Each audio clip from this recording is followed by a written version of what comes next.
سیدنا و سندنا و حبیبنا و حبیب ربنا و طبیب قلوبنا و طبیب ایماننا و طبیب جاننا و وکیلنا و کفیلنا و ہدینا مرشدنا و مولانا و ملجانا و اولانا و اولانا و اولانا و نورنا و نور اولنا و نور آخرنا و نور ظاہرنا و نور باطننا و نور ایماننا و نور جاننا و نور ربنا محمد و علی آلہ و صحابہ و اہل بیتہ و اولیاء امتہ اجمعین۔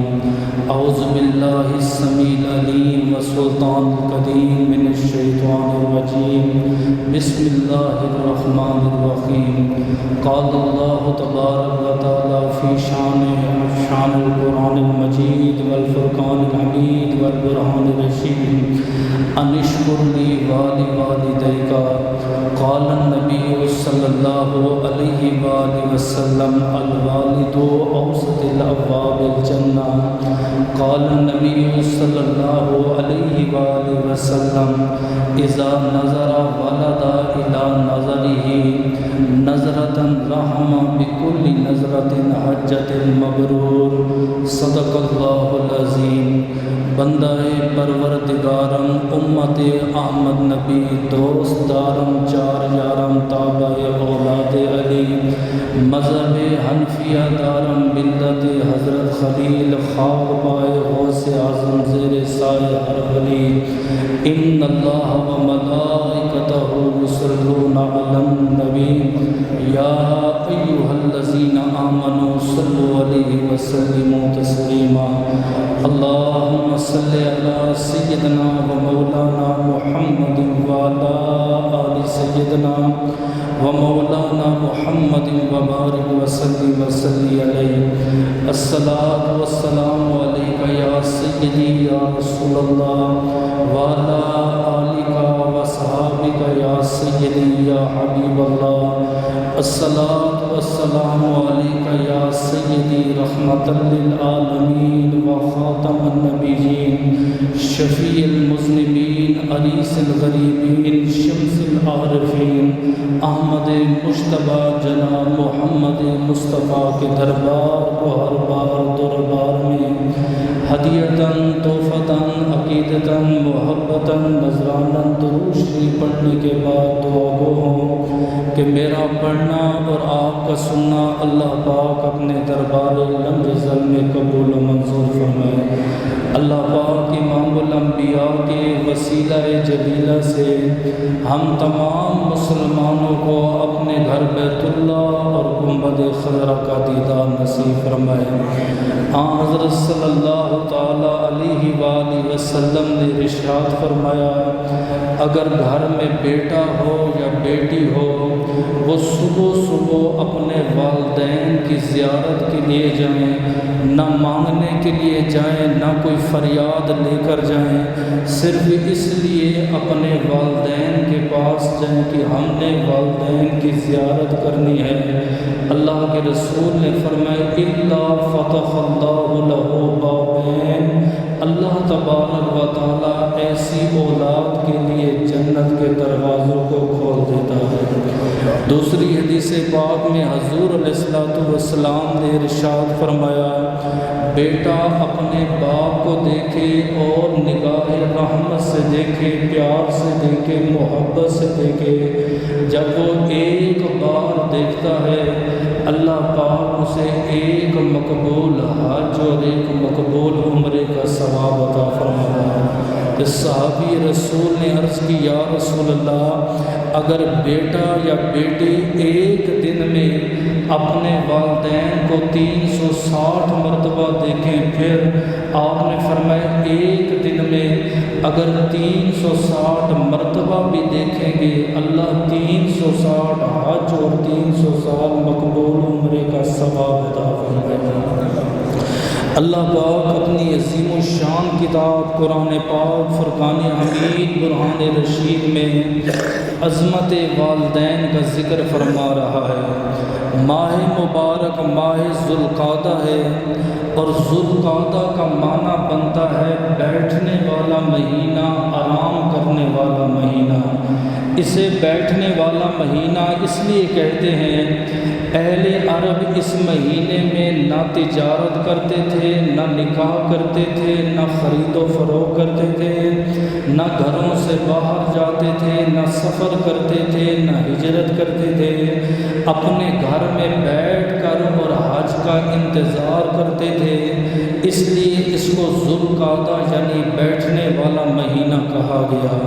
اور اس کے بارے میں سرکار دو عالم نے یوں ارشاد فرمایا کہ میرا جو امتی ذوالقعدہ کا مہینہ پائے اور ماہ ذوالقعدہ کے وہ روزے رکھے، اللہ ہر روزے کے بدلے میں ایک مقبول حج اور ایک مقبول عمرے کا ثواب عطا فرماتا ہے۔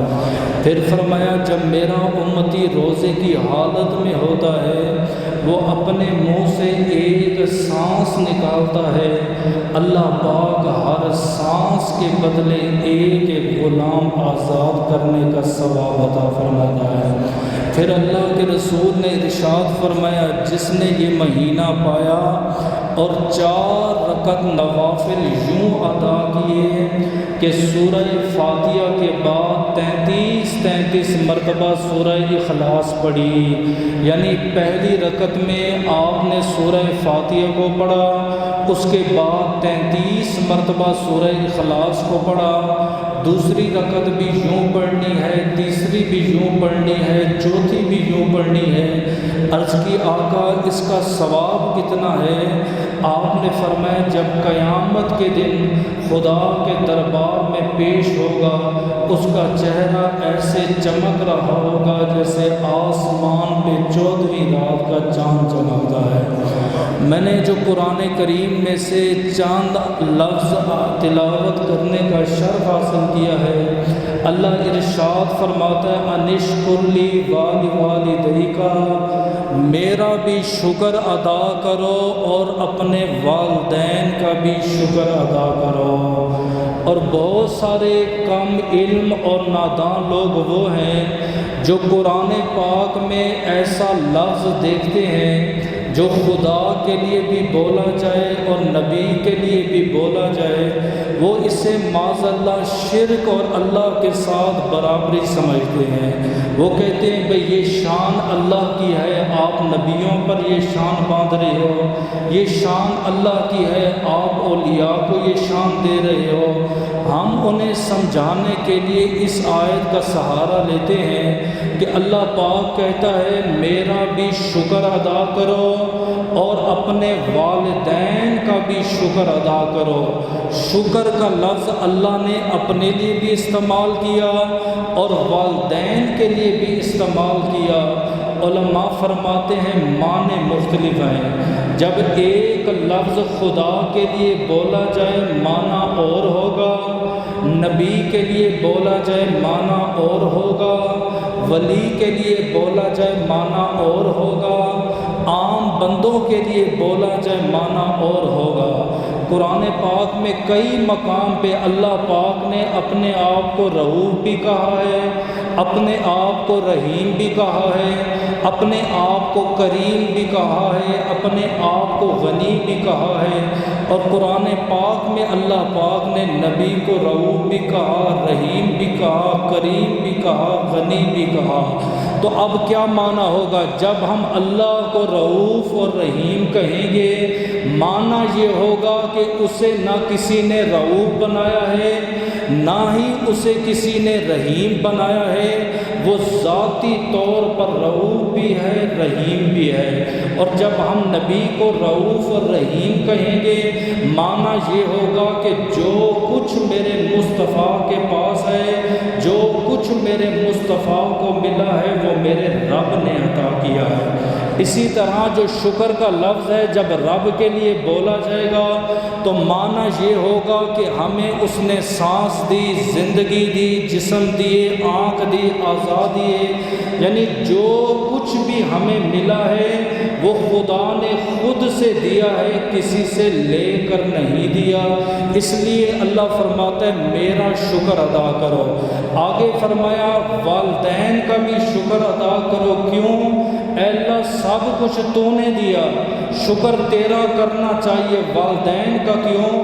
فرمایا تیرے والدین کو میں نے دیا اور تیرے والدین نے وہ مال تیرے اوپر خرچ کیا، لہٰذا میرا بھی شکر ادا کرو اور اپنے والدین کا بھی شکر ادا کرو۔ بہت سارے آج کے دور میں فتنے کا دور ہے، ان موضوعات پر لوگ بہت جو ہے نا کم گفتگو کرتے ہیں۔ اللہ پاک نے مسلمانوں کو لاکھوں کروڑوں ہزاروں نعمتوں سے نوازا ہے، اور ان میں سے جو سب سے بڑی نعمت ہے نعمت عظمیٰ، یعنی اللہ پاک نے اپنا نبی ہمیں عطا فرمایا۔ کوئی محبوب اپنا محبوب کسی کو نہیں دیتا، ایک خدا اتنا کریم ہے کہ اس نے اپنا محبوب ہمارا نبی بنا کر بھیجا۔ اور مسلمانوں پر سب سے بڑی اور اعلیٰ نعمت اللہ کی یہ بھی ہے کہ اللہ پاک نے اسے والدین جیسی نعمت سے نوازا ہے۔ اور اگر ساری زندگی کوئی بیٹا ہو یا بیٹی ہو اپنے والدین کی خدمت کرتے رہیں، قیامت آ سکتی ہے لیکن والدین کے حقوق پورے نہیں ہو سکتے۔ حضرت صلی اللہ تعالیٰ علیہ وآلہ وسلم نے ارشاد فرمایا اگر میں نفل نماز کا ارادہ کروں یا نفل نماز میں ہوں اور مجھے میرے والدین آواز دے کر بلائیں، آپ فرماتے رب کعبہ کی قسم میں نماز کو چھوڑ کر اپنے والدین کی اطاعت اور فرما برداری میں پیش ہو جاؤں گا۔ صحابی رسول حضور کے دربار میں آئے، عرض کی اللہ کے رسول ہمیں ایسا عمل بتائیں کہ عمر بھی لمبی ہو جائے تو رزق بھی زیادہ ہو جائے۔ آج اس عمر کو پانے کی خاطر، رزق کو پانے کی خاطر لوگ طرح طرح کی جو ہے وہ ہیلے کرتے ہیں، اپنے عمل کرتے ہیں، وظائف کرتے ہیں، اور یہی سوال صحابی رسول نے کیا۔ عرض کی اللہ کے رسول ایسا عمل بتائیں عمر بھی لمبی ہو جائے اور رزق میں بھی اضافہ ہو جائے۔ آپ نے فرمایا اپنے والدین کی اطاعت کرو، جو بیٹا بیٹی اپنے والدین کی اطاعت کریں گے اللہ اس کی عمر میں بھی اضافہ فرمائے گا، اللہ اس کے رزق میں بھی اضافہ فرمائے گا۔ لیکن آج جہالت کا دور یہ ہے کہ بہت سارے ایسے خطیب اور ایسے واعظین میدان میں آ گئے جن کے پاس نہ سند تھی نہ تعلیم یافتہ تھے، صرف ان کی آواز، ان کی سر اور ان کے لہجے کو دے کر لوگوں نے انہیں اپنا امام بنا دیا، اپنا خطیب بنا دیا۔ انہی لوگوں نے آج منبر رسول پہ بیٹھ کر ماں کی عظمت کی بات کی ہے، ماں کی شان بیان کی ہے، لیکن باپ کی شان نہیں بیان کی۔ ایک بندے نے اگر گاڑی خریدی، اس نے اپنی گاڑی کے پیچھے لکھوا دیا یہ سب کچھ میری ماں کی دعا سے ہے، اس کو دیکھ کر دوسرے نے بھی لکھ دیا یہ میری ماں کی دعا سے ہے۔ ایک بندے نے کوٹھی بنائی، گھر بنایا اور لکھ دیا یہ سب کچھ میری ماں کی دعا سے ہے، دوسرے نے دیکھا اس نے بھی لکھ دیا یہ میری ماں کی طرف سے ہے۔ یعنی ماں کی شان اتنی بیان کی، واعظین نے احادیثیں بیان کی، روایتیں بیان کی، جس کی وجہ سے آج کے نوجوان باپ کی شفقت اور باپ کا کیا مقام اور مرتبہ ہے وہ بھول گئے ہیں۔ آپ دیکھیں گھروں میں ماں کی بیٹا فرما برداری کرتا ہے، اطاعت کرتا ہے، وہی بیٹا باپ کے سامنے آنکھیں نکالتا ہے، گھور گھور کے دیکھتا ہے، وہ گناہ اس کا نہیں، غلطی ان واعظین کی ہے، ان خطباء کی ہے جنہوں نے ماں کی عظمت کی بات کی ہے لیکن باپ کا مقام اور مرتبہ نہیں بتایا۔ میں اللہ سے دعا کروں گا، یہی موضوع ہے کہ جن کے زندہ ہیں اللہ پاک انہیں عمر خضری عطا فرمائے، اور جن کے وصال فرما گئے اللہ پاک جنت الفردوس میں اعلیٰ مقام اور مرتبہ عطا۔ تین بڑی وجوہات ہیں کہ آج باپ کی عزت نہیں، باپ کا احترام نہیں، باپ کا ادب نہیں، وہ تین بڑی غلط فہمیاں ہیں۔ اگر ان غلط فہمیوں پر آپ عمل کریں، غور کریں، تو انشاءاللہ معاشرے میں، گھروں میں انقلاب آئے گا۔ سب سے پہلی غلط فہمی یہ ہے، کوئی بیٹا جو باپ کی عزت نہیں کرتا، تعظیم نہیں کرتا، ادب احترام نہیں کرتا، آپ اس سے یہ سوال کریں بیٹا تو ماں کی اطاعت کرتا ہے، اپنی بہنوں کی بات مانتا ہے، بھائیوں کی بات مانتا ہے، اور اپنے باپ کا ادب اور احترام نہیں کرتا، وجہ کیا ہے؟ وہ ایک ہی حدیث آپ کو پڑھ کے سنائے گا کہ ہمارے مولوی صاحب کہتے ہیں الجنت تحت اقدام امہا، اللہ نے جنت ماں کے قدموں تلے رکھ دی، کٹ دیا، گاڑیوں پہ لکھ دیا، دیواروں پہ لکھ دیا، بھئی کیا؟ اللہ نے جنت ماں کے قدموں میں رکھی ہے۔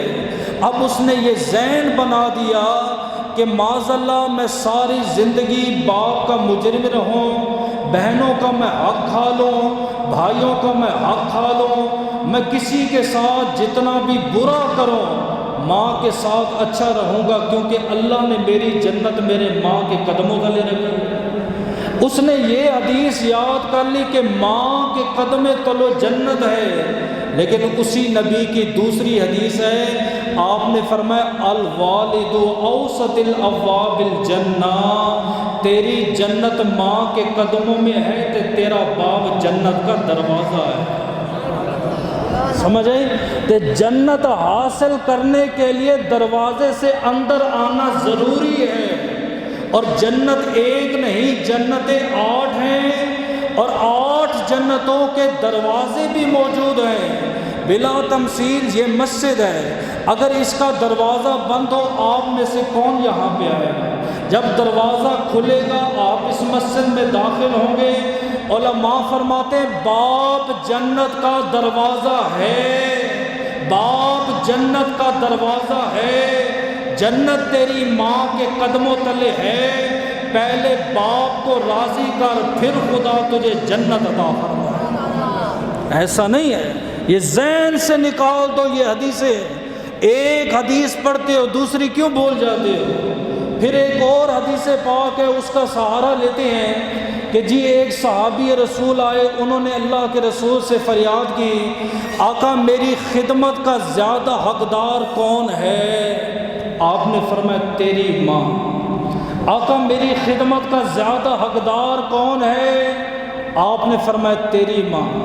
آقا میری خدمت کا زیادہ حقدار کون ہے؟ تیسری بار فرمایا تیری ماں۔ بس یہاں تک حدیث پڑھ کے چپ کر جاتے ہیں۔ آپ کتب احادیث اٹھائیں، بخاری سے لے کر مشکات تک چلے جائیں، اللہ جانتا ہے یہ حدیث ادھوری ہے، یہ آدھی حدیث ہے، جبکہ پوری حدیث یہ ہے 3 مرتبہ اس نے سوال کیا میری خدمت کا زیادہ حقدار کون؟ آپ نے فرمایا تیری ماں، اور جب چوتھی بار پوچھا آپ نے فرمایا وَأَبُوهَا، اور تیرا باپ۔ وہ ان نوجوانوں نے یاد کر لیا ماں کے قدموں تلے جنت ہے، ماں زیادہ خدمت گزار ہے، ماں کی خدمت کرو۔ جو چوتھی مرتبہ نبی نے باپ کا مقام مرتبہ بتایا وہ بھول گئے۔ پھر اس طرح کی ایک تیسری حدیث اور پڑھ کے سنا دے۔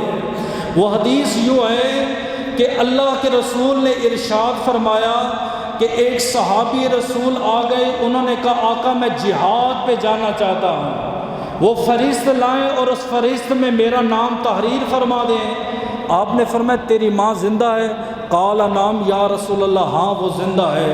آپ نے فرمایا گھر جا اپنی ماں کی خدمت کر، اللہ تمہیں جہاد میں لڑنے کا ثواب عطا۔ یہ حدیث ہے، یاد رکھی ہوئی ہے، سنا دیتے ہیں۔ جب بھی پوچھتے ہیں نا او بھئی تو والدین کی عزت نہیں کرتا، باپ کی اطاعت نہیں کرتا، باپ کا احترام نہیں کرتا، فوراً جھٹ سے ہمیں یہ حدیث سناتے ہیں۔ میں کہتا ہے نا، یہ نا انصافی نہ کر، قرآن حدیث کے ساتھ ڈنڈی مت مار۔ ایک اور حدیث ہے وہ میں سناتا ہوں۔ اللہ کے رسول نے فرمایا جو بیٹا یا جو بیٹی اپنے والدین کو اکٹھے دیکھے، یعنی دونوں بیٹھے ہوئے ہیں، اور بیٹا یا بیٹی جان بوجھ کر ایسی کوئی بات کرے جس سے والدین ہنس پڑیں، کوئی ایسی بات کرے یا کوئی لطیفہ سنا دے جس سے والدین صرف ہنس پڑیں، اور ایک روایت میں آتا ہے صرف مسکرا پڑیں، آقا پھر کیا ہوگا؟ فرمایا اللہ پاک اسے جہاد میں لڑنے کا ثواب عطا فرمائے۔ خالی ماں کا ذکر نہیں، اسلام میں باپ کا بڑا مقام مرتبہ ہے۔ پھر ایک اور جملہ جو ہے وہ لکھ دیا گیا، کہتے ہیں ماں کی دعا جنت کی ہوا۔ میں اچھا یہ بھی نہیں آپ کو درس دے رہا کہ ماں کی شان نہ بیان کرو، نہ، میں سبق آپ کو یہ بتانا چاہ رہا ہوں کہ جہاں اسلام نے ماں کا مقام اور مرتبہ بیان کیا، وہاں ہمارے دین اسلام نے باپ کا بڑا مقام اور مرتبہ بیان کیا۔ پھر کہتے جی ماں کی دعا جنت کی ہوا۔ آپ نے دیکھا یہ جملہ؟ اکثر آپ نے دیکھا یہ موٹر سائیکلوں پہ بھی لکھا ہوتا ہے، میسج بھی آتے ہیں، موبائلوں پر بھی ہوتا ہے، کتابوں پہ بھی تحریر ہوتا ہے۔ میں یہ کہتا ہوں کہ ماں کی دعا جنت کی ہوا، باپ کی نگاہ تے جنت کی ہوا۔ ماں کی دعا اگر بندے کو جنتی بناتی ہے، باپ کی نگاہ رحمت بھی بندے کو جنتی بنا دیتی ہے۔ اور حدیث سے بیان کرتا ہوں، ایک یہودی لڑکا بیمار ہو گیا، روز اللہ کے رسول کے پاس آتا ہے، یہودی، کلمہ بھی نہیں پڑھا، بد مذہب ہے، لیکن عقیدت اور محبت اتنی ہے، جب بھی نبی کا دربار لگتا حضور کے دربار میں آیا، واپسی پہ صحابہ سلام کرتے، آپ کو سلام کر کے جاتا۔ 3 دن تک جب وہ نہ آیا، میرے اور آپ کے نبی نے فرمایا صحابہ وہ جوان لڑکا کہاں ہے؟ آقا اس یہودی کی بات کر رہے ہیں؟ آپ نے فرمایا ہاں۔ عرض کی اللہ کے رسول وہ تو 3 دن سے بڑا علیل ہے، بڑا شدید بیمار ہے، اپنے گھر میں ہے، بستر میں لیٹا ہوا ہے۔ حضرت نے فرمایا آؤ میری عیادت کے لیے آؤ، چلو اس کی عیادت کے لیے جاتے ہیں۔ یہودی ہے، کافر ہے۔ میرے اور آپ کے نبی صحابہ کرام کو لے کر اس کے پاس گئے۔ آپ نے جب اس کی عیادت کی، دیکھا کہ وہ قریب المرگ ہے، مرنے والا ہے۔ آپ نے فرمایا یا بنی اتشہد اللہ الہ الا اللہ واشہد ان محمد رسول اللہ۔ آپ نے فرمایا اے لڑکے تو گواہی دیتا ہے کہ اللہ کے سوا کوئی معبود نہیں اور محمد اللہ کے سچے رسول ہیں۔ اس لڑکے نے اپنے باپ کی طرف دیکھا، باپ بھی کافر ہے، بیٹا بھی کافر ہے، کہیں میں کلمہ پڑھ لوں تو میرا باپ مجھ سے ناراض نہ ہو جائے۔ جیسے ہی باپ کو دیکھا نا، تو باپ نے نگاہ رحمت سے دیکھ کے کہا جو نبی کہتا ہے مان لو۔ اسی وقت کلمہ پڑھا۔ میرے نبی نے فرمایا لوگوں گواہ ہو جاؤ، اللہ پاک نے اس پر جہنم کو حرام اور جنت کو واجب فرما دیا۔ باپ کی نگاہ نے اسلام کی دولت بھی عطا فرمائی، اور باپ کی نگاہ کی وجہ سے وہ بچہ جہنمی سے جنتی بن گیا۔ ایک اور جملہ کہا جاتا ہے، آپ پوچھیں نا بیٹا ماں کی بڑی عزت کرتے ہو، بڑا احترام کرتے ہو، وجہ؟ کہتے ہیں جی وہ حدیث میں آیا ہے ماں کے چہرے کو دیکھنا عبادت ہے، ماں کے چہرے کو دیکھنا عبادت ہے، ثواب ہے۔ میں کہتا ہوں نہیں، یہ عادی ہے۔ حدیث میں 3 چیزوں کا بھی ذکر ہے، 4 چیزوں کا ذکر ہے کہ 3 چیزوں کو صرف دیکھنا عبادت ہے۔ پہلی کون چیز ہے؟ فرمایا النظر ببیت اللہ، اللہ کے گھر بیت اللہ کو دیکھنا بھی عبادت ہے۔ جتنی دیر بندہ دیکھتا رہے گا اللہ عبادت کا ثواب عطا فرمائے گا۔ دوسرا فرمایا النظر بمصحف عبادہ، اللہ کی کتاب قرآن پاک کا دیکھنا، زیارت کرنا بھی ثواب ہے۔ تیسرا فرمایا النظر اذا والدا، فرمایا والدین ہو، چاہے باپ ہو چاہے ماں ہو، جب بیٹا ان کی طرف دیکھے گا اللہ تبارک و تعالیٰ دیکھنے پر بھی ثواب ہوگا۔ عرابی کو حضور نے مسئلہ بتایا، آپ نے فرمایا جب باپ اپنے بیٹے کو دیکھے، دونوں طرح کی حدیث ہے، جب باپ اپنے بیٹے کو دیکھے اور خوش ہو جائے، اور ایک روایت میں ہے کہ بیٹا ایسا کام کرے کہ اس کے کام کو دیکھ کر باپ خوش ہو جائے، اور جب باپ اپنے بیٹے کو دیکھتا ہے اس کے اچھے کام کی وجہ سے، فرمایا اللہ تبارک و تعالیٰ اسے ایک ایک نگاہ پر ایک ایک غلام آزاد کرنے کا ثواب عطا۔ یہ پہلی ہماری غلط فہمی تھی کہ وہ حدیثیں جو ماں کی شان کی تھی وہ ہم نے بیان کی، جو باپ کی شان والی حدیثیں تھی وہ ہم چھوڑ گئے، جس کی وجہ سے آج امت مسلمہ میں بیٹا ماں کی فرما برداری کرتا ہے، باپ کی عظمت کو بھول گیا۔ دوسری بات، دوسری غلط فہمی یہ ہے وہ مال ہے۔ صحابی رسول نے عرض کی آقا موت یاد نہیں آتی، موت کو پڑھتا بھی ہوں، موت کو لکھتا بھی ہوں، لیکن موت یاد نہیں رہتی۔ آپ نے فرمایا جتنا مال ہے سارا کا سارا مال آگے بھیج دے، موت تیرے قریب ہو جائے گی۔ جب باپ مال کماتا ہے اور اپنے مال میں سے کسی ایک بیٹے کو وہ ترجیح دے دیتا ہے، بڑے کو زیادہ دے دیا، چھوٹے کو کم دے دیا، اس سے چھوٹے کو کم دے دیا، اس بات کو لے کر گھر میں جھگڑا ہوتا ہے، ارے وہ بھی خون ہے، میں بھی خون ہوں، وہ بھی ابن آدم ہے، میں بھی ابن آدم ہوں، وہ بھی سگا بیٹا ہے، میں بھی اس کا سگا بیٹا ہوں، بڑے بھائی کو اتنا دیا، مجھے اتنا کم کیوں دیا؟ اس بات پر وہ قطع تعلقی کر لیتے ہیں۔ میں اتنا سمجھانا چاہتا ہوں بیٹا وہ تیرا باپ ہے، تو اس کا باپ نہیں، وہ بہتر جانتا ہے میں نے کس کو کتنا دینا ہے کس کو نہیں دینا ہے۔ ہم چاہے جتنی بھی کوشش کر دیں، میں ایک مثال دے دوں، حضرت موسیٰ علیہ السلام رشتے میں دیکھا جائے تو آدم علیہ السلام کے بیٹے ہیں۔ انہوں نے کہا ابا حضور آپ اگر جنت میں سے وہ دانہ نہ کھاتے، نہ ہم جنت سے نکلتے، نہ ہم زمین پر آتے، آپ کی وجہ سے یہ سب کچھ ہوا۔ آگے باپ بتا، فرمایا بیٹا یہ بتا یہ کہاں پہ پڑا ہے واقعہ کہ میں نے جنت میں دانہ کھایا؟ کا تورات میں پڑھا۔ کا تورات مجھ سے پہلے لکھی گئی؟ جی۔ کتنا عرصہ پہلے؟ کہا 40 سال پہلے۔ فرمایا جب 40 سال پہلے لکھ دیا گیا تھا کہ آدم آئے گا جنت سے دانہ کھائے گا، خدا کا حکم تھا، میں کیا کر سکتا؟ نیچے علماء نے لکھا ہے باپ باپ ہوتا ہے، تم اس کے باپ نہ بنو، تم اولاد بن کے رہو۔ جس دن تم اپنے باپ کے باپ بنو گے اس دن شریعت محمدی سے بھی تم ہاتھ دھو بیٹھو گے۔ ہاں ایک حدیث ایسی ضرور ملتی ہے، ایک صحابی رسول نے آ کے یہ مسئلہ پیش کیا، آقا میں نے بیٹے کو غلام دیا ہے۔ آپ نے فرمایا ساروں کو دیا ہے؟ نہیں آقا اس کو دیا ہے۔ فرمایا نہیں، عدل کر، انصاف کر، یا تو سارے بیٹوں کو غلام دے یا جس کو دیا ہے اس سے لے لے، لیکن وقت کے تقاضے کو دے کر، حالات کو دے کر، اگر باپ اپنے بیٹے کو کچھ دینا چاہے اور 2 بیٹوں کے اوپر یا بیٹیوں کے اوپر ترجیح دے، اسلام میں جائز ہے۔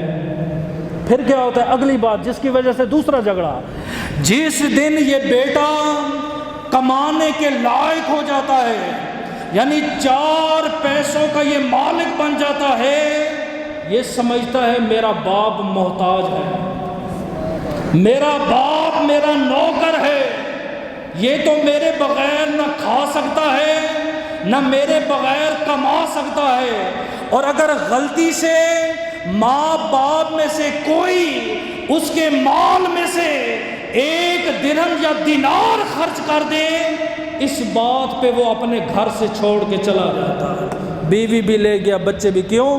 جی میری نوکری کی تنخواہ آئی ہے، میرے باپ نے خرچ کر دیا ہے۔ یہ مقدمہ نبی کے دربار میں آیا۔ ہم آج کے نوجوانوں کو جب یہ بتاتے ہیں بھئی باپ خرچ کر سکتا ہے، وہ تیرا باپ ہے، وہ مالک ہے، وہ کہتے نہیں، جب میں اپنے باپ کے مال میں سے خرچ نہیں کر سکتا تو میرا باپ کیوں کر سکتا ہے؟ نبی پاک ایک صحابی کے گھر میں گئے، جوان لڑکا آ گیا، اب اس نے یہ مقدمہ پیش کیا، کہتا ہے یا رسول اللہ ان لی مالا و والدا آقا میرے پاس مال بھی ہے، اولاد بھی ہے، بیوی بھی ہے، والدین بھی ہے، کہ جب بھی تنخواہ ملتی ہے، مال ملتا ہے، میرا باپ مجھے کہتا ہے یہ مال مجھے دے۔ آقا مجھے کیا کرنا چاہیے؟ مال میرا ہے، کماتا میں ہوں، بچے میرے ہیں، بیوی میری ہے، مجھے ضرورت بھی ہے، مجھے کیا کرنا چاہیے؟ آپ نے فرمایا سن انتا و مالک لابیک، تو بھی اپنے باپ کا ہے، تیرا سارا کا سارا مال تیرے باپ کا۔ کسی کو یہ اختیار نہیں، یہ ذہن میں رکھ لو کہ وہ تمہارا باپ ہے، تم اس کے باپ نہیں۔ یہ ذہن میں قاعدہ۔ ہم تو مال کی خاطر اپنے باپ سے دور ہو گئے۔ احادیث پاک میں آتا ہے عبداللہ بن عمر، اتنے بڑے جلیل القدر صحابہ کرام میں نام آتا ہے، بعض نے محدث لکھا، بعض نے مفسر لکھا، ان کے والد حضرت عمر نے کہا بیٹا اپنی بیوی کو طلاق دے دو۔ کہتے میں نے جب یہ بات سنی اور یہ مسئلہ بھی مجھے معلوم تھا کہ بغیر شرعی عذر طلاق دینا جائز نہیں ہے، اور اللہ کے ہاں سب سے ناپسندیدہ حلال کاموں میں سے سب سے ناپسندیدہ کام جو ہے وہ طلاق ہے۔ کہتے میں نبی کے دربار میں چلا گیا، آقا میری بیوی ہے، وہ مجھ سے محبت کرتی ہے، میں اس سے محبت کرتا ہوں، لیکن میرا باپ کہتا ہے طلاق دے دے، میں کیا کروں؟ فرمایا اپنے باپ کی اطاعت کر۔ کیوں؟ فرمایا باپ کی ناراضگی میں رب کی ناراضگی ہے، تے باپ کی رضا میں رب کی رضا ہے۔ آپ فرماتے میں نے اپنے باپ کے فیصلے کے مطابق اپنی بیوی کو طلاق دے دی۔ میں اس نتیجے پر پہنچا کہ صحابہ نے اپنے والدین کی خاطر عورتوں کو چھوڑ دیا، عورتوں کی خاطر اپنے والدین کو نہیں چھوڑا۔ دو چیز۔ تیسری اور سب سے بڑی غلط فہمی، پہلی وہ حدیثیں جو میں نے آپ کے سامنے بیان کر دی، اور دوسری غلط فہمی یہ ہے مال، کہ جب وہ مال کا کفیل بن جاتا ہے، مالک بن جاتا ہے، باپ سے جدائی اختیار کر لیتا ہے۔ اور تیسری اور سب سے بڑی غلط فہمی وہ یہ ہے کہ ماں اپنی اولاد پہ زیادہ شفیق ہوتی ہے، اس کا لہجہ نرم ہوتا ہے، اس کا تربیت کا انداز مختلف ہوتا ہے، گھر بچہ غلطی بھی کرے درگزر کر دے، لیکن باپ کا لہجہ سخت ہوتا ہے۔ باپ اپنی اولاد پہ ہاتھ بھی اٹھاتا ہے، کبھی کبھی سزا کے طور پہ اپنے گھر سے باہر بھی نکال دیتا ہے، کبھی کبھی زیادہ جلال میں آ کے اپنی اولاد سے جائیداد سے الگ بھی کر دیتا ہے۔ لیکن باپ کا جو غصہ ہے وہ اس لیے نہیں کہ وہ بیٹے کو سزا دینا چاہتا ہے، بلکہ اس لیے کہ تاکہ میرا بیٹا معاشرے میں اچھا انسان بن سکے۔ اس کی تعلیم اور اس کی تربیت کے لیے باپ اپنے بیٹے کے اوپر سختی کرتا ہے۔ وہ کسی نے مثال دی تھی، بھائی یہ جو حکیم ہے مریض کو کڑوی دوائی دیتا ہے، وہ مریض کا دشمن نہیں ہوتا بلکہ وہ اس کی مرض کا دشمن ہوتا ہے، وہ یہ چاہتا ہے اس کی مرض ختم ہو جائے۔ اسی طرح باپ جب اپنے بیٹے پر سختی کرتا ہے، لاٹھی اٹھاتا ہے، مارتا ہے یا اور کسی قسم کی، وہ اس لیے نہیں بلکہ اس لیے تاکہ میرا بیٹے کی اچھی تربیت ہو سکے، اچھی تعلیم حاصل ہو۔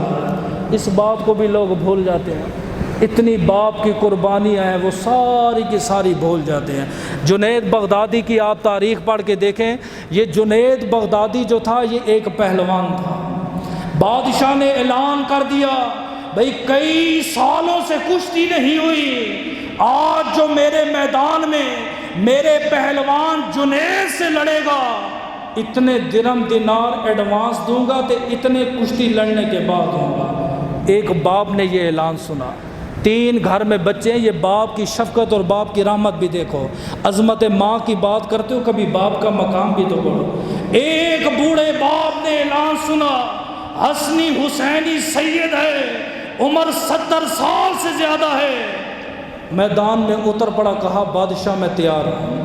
بادشاہ نے جب اس کی جسامت دیکھی، عمر دیکھی، کہا حضرت کہاں وہ پہلوان ہاتھی کی طرح مست پہلوان ہے، آپ آل رسول بھی ہو، بزرگ بھی ہو، آپ کیوں لڑنا چاہتے ہو؟ کہا حضرت میرے 3 بیٹے بھوکے ہیں، ہے؟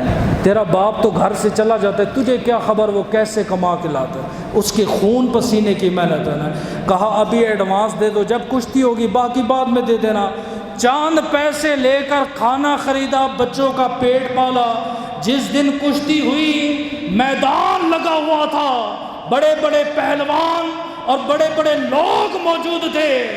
جنید کھڑا ہے تو سامنے وہ آل رسول نہیں آیا۔ لوگوں نے مذاق اڑانی شروع کر دی، بادشاہ وہ نہیں آئے گا، وہ تجھ سے پیسے لے کے چلا گیا۔ کہاں اس بوڑھے آدمی میں یہ طاقت وہ اس پہلوان کے ساتھ جھگڑا کر سکے۔ اتنے میں اس سید زادے نے اپنے بچوں کو بلایا، بیٹا وہ فلاں دن کھانا نہیں دیا تھا؟ جی ابا جی۔ کہا وہ پہلوان سے کشتی طے ہوئی تھی تو ایڈوانس لے کر آیا تھا، تو لہٰذا باقی تمہاری کفالت نہ کر سکا، مجھے معاف کر دینا۔ گھر سے روانہ ہو گیا۔ جیسے ہی میدان میں اترا، اب پہلوان کا یہ اصول ہے، جب بھی وہ کشتی لڑتے ہیں پہلے ہاتھوں میں ہاتھ ڈال کے داؤ لگاتے ہیں۔ جب جنید کہتا ہے میں نے اس سید کے ہاتھوں میں ہاتھ ڈالے، میں نے جب دبایا اس کی ہڈیاں ٹوٹ گئیں، رو کے کہنے لگا جنید مجھے زمین پہ آرام سے گرانا۔ میں نے کہا ابھی ڈر گئے ہو؟ کہا ڈرتا نہیں ہوں، آل رسول ہوں، خون رسول ہوں۔ جب زمین پر سید زادے کو تکلیف ہوتی ہے، حقیقت میں گنبد خضرا میں نبی کو تکلیف ہوتی ہے۔ جنید کہتے لوگوں میں نے ایسا داؤ لگایا خود زمین پہ گر گیا، اس آل رسول کو اپنے اوپر گرا لیا۔ بادشاہ کھڑا ہوا، کہا میرے پہلوان کا پاؤں پھسل گیا ہے، لہٰذا کشتی دوبارہ ہوگی۔ جنید کا جسم کانپ رہا ہے، آنکھوں میں آنسو ہے۔ کہا بادشاہ مجھے یزید سمجھتے ہو جو آل رسول سے لڑوا رہے ہو، سادات سے لڑوا رہے ہو؟ اس نے کہا جنید کیوں رو رہا ہے، کیا ہوا؟ فرمایا جب میں نے اپنے آپ کو زمین پہ گرایا اور اس سید زادے کو اپنے اوپر گرایا، ظاہراً میرا جسم بغداد میں تھا اور نگاہیں مصطفیٰ کے روزے کو دیکھ رہی تھی۔ آقا کریم نبی اپنے روزے سے باہر نکلے، آپ نے اپنے دونوں ہاتھ پھیلا دیے، فرمایا جنید تو نے میرے خون کی تعظیم کی ہے، میں محمد اس وقت تک جنت میں نہیں جاؤں گا جب تک تجھے اپنے ساتھ نہ لے جاؤں۔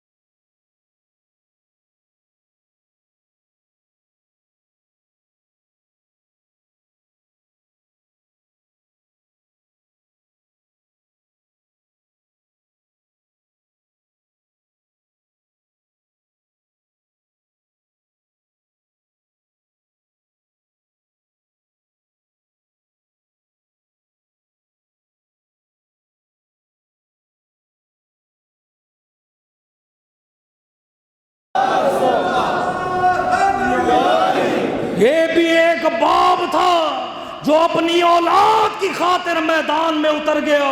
اے عظمت ماں کے قصیدے بیان کرتے ہو، باپ کو بھول گئے ہو؟ عرابی نبی کے دربار میں شکایت کرنے لگا صبح کی نماز کے بعد، اے اللہ کے رسول میرے 2 بچے ہیں، بیوی فوت ہو گئی ہے، غریب ہوں، بڑا مسکین ہوں، صبح مزدوری کے لیے جاتا ہوں، بعض دفعہ مزدوری ملتی ہے، بعض دفعہ خالی آتا ہوں، آپ ذرا میری سفارش کریں۔ آپ نے فرمایا بلا اپنے اس کافر پڑوسی کو۔ جب کافر نبی کے دربار میں آیا، آپ نے فرمایا کیا تجھے پتہ نہیں ہے اسلام میں پڑوسی کا مقام اور مرتبہ کتنا ہے؟ تو اس کے بچوں کو کیوں مارتا ہے؟ کہنے لگا آقا اس کے بچے میرے گھر میں آ کے کھجوریں اٹھاتے ہیں۔ آپ نے پوچھا وہ کیوں؟ عرض کی آقا باب ہو، مزدوری نہیں لگتی، خالی ہاتھ گھر میں آتا ہوں، میرے بیٹے اتنے عظیم بیٹے ہیں، جب مجھے خالی ہاتھ دیکھتے یہ نہیں پوچھتے ابا خالی ہاتھ آئے ہو، اور پلٹ کے پڑوسیوں کے گھروں میں چلے جاتے ہیں، 1 دانہ 2 دانے لے آتے ہیں، کبھی اپنا پیٹ پالتے ہیں، کبھی میرا پیٹ پالتے ہیں، اس پر میرا پڑوسی میرے بچوں کو مارتا ہے۔ میرے نبی نے کتنا بڑا جملہ کہا، کافر بندہ ہے۔ آپ نے فرمایا اے کافر اگر یہ درخت دینے کی ضمانت تو دے دے میں محمد تجھے جنت کی ضمانت دیتا ہوں۔ کہتے ہیں آقا نہیں، آپ نے فرمایا ایک درخت اس بوڑھے باپ کو دے دے، یہ اپنی اولاد کے لیے کماتا ہے، میں محمد تجھے ضمانت دیتا ہوں جنت میں رب تجھے 2 درخت دے گا۔ کہتے ہیں نہیں، جو سودا کرنا ہے آج کے دن کریں، جنت دوزخ بعد کی بات ہے۔ صحابی رسول مجلس میں کھڑے ہو گئے، وہ ایک باپ کے آنسو نہ دیکھ سکا صحابی، کہتا ہے سن میرا باغ ہے، میں 100 پودے دیتا ہوں، اس کے بدلے میں اس غریب باپ کو 1 پودا دے دے۔ کہا یہ سودا بھی نہیں، کرتے کرتے کہا 600 پودے لوں گا، یعنی سارا باغ لوں گا، تب جا کے میں 1 درخت اس غریب باپ کو دوں گا۔ صحابی رسول نے کہا مجھے منظور ہے۔ دربار میں جب اتنی بات ہوئی، یار 600 پودوں کا باغ ایک غریب آدمی کو دیا جا رہا ہے، کسی نے پوچھا کیوں؟ فرمایا تم نہیں جانتے باپ کی کیا مجبوریاں ہوتی ہیں، تم نہیں سمجھو گے کہ باپ کتنی مشکل سے مال کماتا ہے، تم نہیں جانتے وہ غریب باپ جو مزدوری کے لیے نکلتا ہے، جب وہ خالی ہاتھ لوٹتا ہے اس کے قدم کیسے گھر کی طرف بڑھتے ہیں، یہ مجبوری تم نہیں جانتے۔ میرے نبی بیٹھے اتنے خوش ہوئے، جبریل آ گئے، فرمایا آپ کا رب آپ کو سلام دے رہا ہے اور سلام کے ساتھ یہ پیغام دے رہا ہے، پیارے اس نے ایک باپ پر اپنا مال قربان کیا ہے، اللہ تبارک و تعالیٰ نے اس کے لیے جنت کے 8 دروازوں کو کھول دیا۔ اور یہ بھی ذہن میں رکھ لیجئے گا، گستاخ چاہے باپ کا ہو چاہے ماں کا ہو، جنت تو دور کی بات رہی، جس ماں کی تعریف کر کے تو کہتا ہے کہ میری جنت میرے ماں کے قدموں تلے ہے، میرا یہ ایمان اور عقیدہ ہے، اگر تیرا باپ تجھ سے ناراض ہے نا، جنت تو دور کی بات رہی، جنت کی خوشبو بھی نہیں سونگھ پائے گا۔ یہ اپنے بات ذہن میں بٹھا لے، تو نے کیا سمجھا ہوا ہے؟ اللہ نے پہلے مرد کو پیدا کیا اور مرد سے اللہ نے عورت کو پیدا کیا، یہ الگ بات ہے۔ تیری جنت ماں کے قدموں تلے رکھی، باپ کا بڑا مقام ہے۔ گستاخ جس کا بھی ہوگا جنت میں نہ جائے گا۔ حضرت عوام بن خوشب رضی اللہ تعالیٰ عنہ فرماتے ہیں، کہتے ہیں میں شام کے قبرستان میں گیا اور جیسے ہی میں قبرستان کے اندر داخل ہوا، ان شق منہا القبر، میں نے اپنی آنکھوں سے دیکھا قبر شق ہوئی۔ پھر کیا ہوا؟ کہتے ہیں فخرج رجل، میں نے دیکھا کہ قبر میں سے ایک آدمی نکلا، راس الحمار و جسد جسد الانسان، فرمایا جسم ایسے تھا جیسے انسان کا ہے، سر ایسے تھا جیسے گدھے کا۔ کہتے میں دیکھ کے پریشان ہو گیا۔ آپ فرماتے ہیں پھر میں نے دیکھا قبر کھلی، جسم انسانی ہے، سر حیوانی ہے، فنہت نہت ثلاثہ، 3 مرتبہ وہ ایسے بولا جیسے گدھا ہنہناتا ہے۔ آپ کہتے میں جب بھاگا قبرستان کے کونے میں پہنچا، ایک بابا جی آ گئے، اس نے کہا عوام کیا ہوا؟ میں نے کہا حضرت میں نے اپنی آنکھوں سے دیکھا اس قبرستان کے اندر قبر کھلی ہے، ایک آدمی تھا، جسم انسانی تھا، کہ سر اس کا جو ہے نا گدھے کی طرح تھا۔ کہا تو نے آج دیکھا ہے؟ بیٹا ہم تو صدیوں سے دیکھ رہے ہیں۔ میں نے پوچھا حضرت اس کا جرم کیا تھا؟ اتنا بڑا گناہگار، ارے نبی کا امتی، کلمہ پڑھنے والا، شکل بدل گئی ہے، دن میں 3 مرتبہ قبر کھلتی ہے۔ فرمایا اس کا جرم یہ تھا، روز گناہ کر کے گھر میں آتا تے بوڑھی ماں کہتی بیٹا یہ گناہ نہ کیا کر، تے اپنی ماں کو کہتا تھا تو ایسے بولتی ہے نا جیسے گدھا بولتا ہے، تو ایسے بات کرتی ہے جیسے گدھا بات کرتا ہے۔ اپنے ماں باپ کو حرام جانوروں کے ساتھ تشبیہ دیتا تھا، آج مرنے کے بعد اللہ پاک نے اس کی شکل اور صورت گدھے جیسی کر۔ مت سوچنا جس کا بھی تو گستاخ ہوگا۔ اور میں کہتا ہوں ماں کو اگر جانور کے ساتھ تشبیہ دو جنت حرام ہے، تے باپ کو جو بیٹا نا گوریاں ڈالے، جانتے ہو ایسے غصے سے دیکھے، میں کہتا ہوں وہ بھی جنت میں نہیں جائے گا۔ تفسیر روح البیان اٹھا کر دیکھو، بنی اسرائیل کا عابد جس کی عبادت بڑی مشہور تھی، 200 سال عبادت میں گزار دیے، ناز تھا لوگوں کو، اور باپ فاسق فاجر ہے، لیکن عابد بیٹے نے یہ نہیں کہا کہ بے شک فاسق فاجر خدا کا دشمن ہے، میرا تو باپ ہے۔ اگر آپ کا باپ خدا نہ خواستہ وہ شریعت کے خلاف کوئی عمل کرتا ہے تو لہٰذا تو اس کا باپ نہ بن، وہ تیرا باپ ہے، وہ خدا کا مجرم ہے، تیرا مجرم نہیں۔ تیرے لیے وہ جنت کا دروازہ، یہ جملے میرے سمجھنا، تیرے لیے جنت کا دروازہ ہے، مجرم وہ خدا کا ہے، وہ جانے خدا جانے۔ کہتے ایک دن اس عابد نے اپنے باپ کو نا ایسے تھوڑا غصے سے دیکھا، غصے سے دیکھنے کا مطلب آنکھیں تھوڑی کھول کے نا جلال سے دیکھا۔ کہتے جب حساب ہوا انبیاء بھی اس کی عبادت پہ رش کر رہے تھے، کتنا بڑا عابد ہے، بڑی عبادت۔ اللہ پاک نے فرمایا جنت میں لے جاؤ۔ فرشتوں نے کہا اے اللہ ایک گناہ ہے، باقی ساری نیکی ہے۔ کہا گناہ کون سا ہے؟ کہا ایک دن باپ کو جو ہے نا غصے سے دیکھا، کہا جہنم میں لے جاؤ۔ جب جہنم میں جانے لگا، فرشتوں نے کہا، نبیوں نے کہا ٹھہرے، اس سے پوچھے تو ساری زندگی باپ سے محبت کرتا رہا، اس نے یہ کام کیوں کیا؟ پوچھا گیا میرے بندے بتا یہ جرم کیوں کیا؟ کہا اللہ تورات میں پڑھا تھا کہ جو بیٹا اپنے باپ کو نا گھوریاں ڈالتا ہے، جو بیٹا اپنے باپ کو نا غضب کی نگاہ سے دیکھتا ہے وہ جنت نہیں جا سکے گا۔ پوچھا یہ کام تو نے کیوں کیا جب پتہ بھی تھا؟ کہا اس لیے کیا میرا باپ گناہ گار تھا، فاسق فاجر تھا، ساری زندگی گٹھے رہے ہیں، میں نے سوچا باپ جہنم میں اکیلا ہوگا، میں اس جنت میں کیا کروں گا جس جنت میں باپ نہ ہو۔ ہائے ہائے ہائے، اور مسلمان سمجھ، اور ماں کی عظمت بیان کرنے والے، اور کہتا ہے ماں کے قدموں تلے جنت ہے۔ عابد کا جملہ سن، کہتے مولا تیری جنت کو کیا کروں گا جس جنت میں باپ کا سایہ نہ ہو۔ پھر میرے دل میں خیال آیا باپ کو نگاہ غضب سے دیکھ لیتا ہوں، باپ جہنم میں جائے گا، میں بھی جہنم میں جاؤں گا۔ جب آگ میرے باپ کو آگے سے جلائے گی میں آگے اپنا سینہ کر لوں گا، جب پیچھے سے جلائے گی میں اپنی پشت کر دوں گا، جب دائیں سے جلائے گی میں دائیں بائیں ہو جاؤں گا، جب تک جسم میں سانس رہے گی اپنے باپ کو آگ سے بچاتا رہوں گا۔ انبیاء کے آنسو گر گئے۔ فرمایا اس لیے جہنم میں آئے کہ جہنم میں باپ کو بچائے گا؟ فرمایا ہاں۔ فرمایا خود بھی جنت میں جاتے باپ کا ہاتھ پکڑ، اسے بھی خدا کی جنت میں۔ اب مسئلے ہیں دو جو قابل ہو رہے ہیں، یہ تو ذکر ہوتے رہیں گے، اس لیے جو مولوی آئے نا کرائے کا مولوی جو بلاتے ہو ختم پہ، تیجے پہ، 40ویں پہ، اس مولوی صاحب کو کہا کرو مولوی صاحب میں نے جو آپ کو کرایہ خرچہ دیا نا، ماں کی شان بھی بیان کرتے باپ کی شان بھی بیان کر، سمجھ آئیے؟ ماں کی بھی عظمت بیان کرو تو باپ کی بھی عظمت بیان کرو۔ لہٰذا یہ دوغلی پولیسی اور آدھی حدیثیں پڑھنا چھوڑ دو، امت کو گمراہ کرنا چھوڑ دو۔ اب جن کے زندہ ہیں وہ کیا کریں گے؟ علماء نے ان کے لیے حل لکھا، غور کرنا۔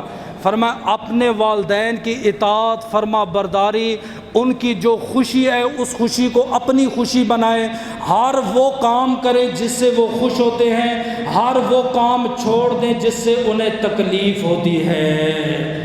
جن کے وصال فرما گئے وہ کیا کریں گے؟ ان کے لیے یہ 5 عمل تھے، بڑے قابل غور ہیں، میری نظر سے پہلے نہیں گزرے، میں بتا رہا ہوں۔ فرمایا الصلاۃ علیہا، باپ مر جائے ماں مر جائے بیٹے کا حق ہے ان کا نماز جنازہ ادا کرنا اور نماز جنازہ کا صحیح اہتمام کرنا۔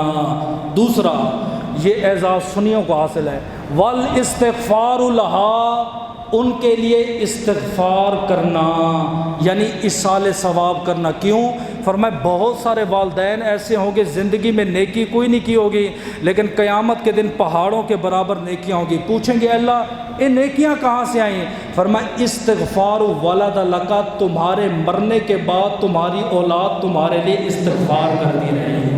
دو اگلا جملہ فرمایا وَإِكْرَامُ لِصِّدِيقِهَا، جو تیری ماں کی سہیلیاں تھیں اور تیرے باپ کے جو یار تھے ان کے ساتھ اچھا سلوک کر۔ پہلے جنازہ پھر استغفار۔ فرمائے جو باپ کے یار تھے ماں کی سہیلیاں، کیوں؟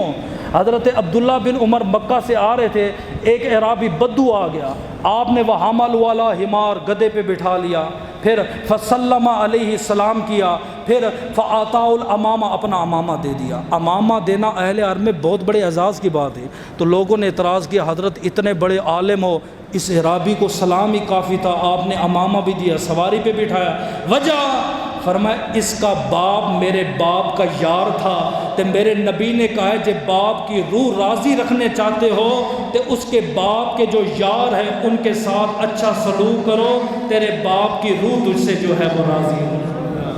چوتھا عمل وصلۃ الرحم، اور باپ کے جتنے بھی رشتہ دار ہیں، خالہ ہے، چاچا ہے، دادا ہے، جو بھی اس کے ساتھ خونی رشتہ دار ہیں ان کے ساتھ اچھا سلوک کرو، اس لیے کہ یہ میرے باپ کے خونی رشتہ دار ہیں۔ پانچواں عمل جو بڑا قابل غور ہے، جس پہ آپ نے عمل کرنا ہے، ہر جمعۃ المبارک میں آپ چندہ دیتے ہو نا؟ ہاں دیتے ہو ہر جمعۃ المبارک میں؟ جو دیتے ہیں وہی سارے لا رہے ہیں، دیتے ہو نا؟ آپ نے نیت آج کے بعد جمعے میں یہ کرنی ہے، چاہے 1 روپیہ دیں 10 روپیہ دیں، فرمایا اے میرے ماں باپ کی طرف سے۔ ابھی بھی آپ کو سمجھ نہیں آیا؟ کچھ لوگ کہتے ہیں یار پیسے میں دے رہا ہوں، ثواب مجھے انہیں، میں ماں باپ کو کیوں؟ نہیں، علماء فرماتے ہیں صرف تو نیت کرے گا نا۔ اور ہمارے پنجابی میں مثال دیتے ہک نال ہک فری، سنیں؟ آپ نے صرف یہ نیت کرنی ہے، اے اللہ یہ پیسے میری ماں کی طرف سے یا میرے باپ کی طرف سے مسجد کے لیے، فرمایا تیرے ماں باپ کو بھی اجر ملے گا، خدا تجھے بھی اجر ملے گا۔ تو برش ملے نا، ایک نہ ایک فری ہو وہ خرید لیتے ہو، تو یہ دیکھو اتنا بڑا ثواب مل رہا ہے، ایک کے ساتھ ایک فری یہ بھی لے لو۔ آخری ایک چھوٹا سا جملہ، وقت بہت ہو گیا معذرت کے ساتھ، اکثر لوگ ہم سے شکایت کرتے ہیں روزی نہیں ہے، رزق نہیں ہے، ایسی ہے نا، جاب نہیں ہے، نوکری نہیں لگتی، کاروبار نہیں ہے، ترقی نہیں ہے۔ میں نے کنز الاموال کی کل جو حدیث پڑھی حیران رہ گیا، فرمایا جو بیٹا جو بیٹی اپنے والدین کے لیے دعا کرنا چھوڑ دیتے ہیں، اللہ پاک ایسی اولاد کو رزق کی تنگی میں مبتلا فرمائے۔ آپ پرانا زمانہ دیکھیں، ہر دن ختم درود دعا سب کچھ ہوتا تھا، وہ جب سے ہم نے چھوڑا ہے معاشی تنگی میں مبتلا ہو گئے۔ دعا ہے اللہ پاک ہم سب کو والدین کی عزت و احترام کرنے کی توفیق عطا فرمائے۔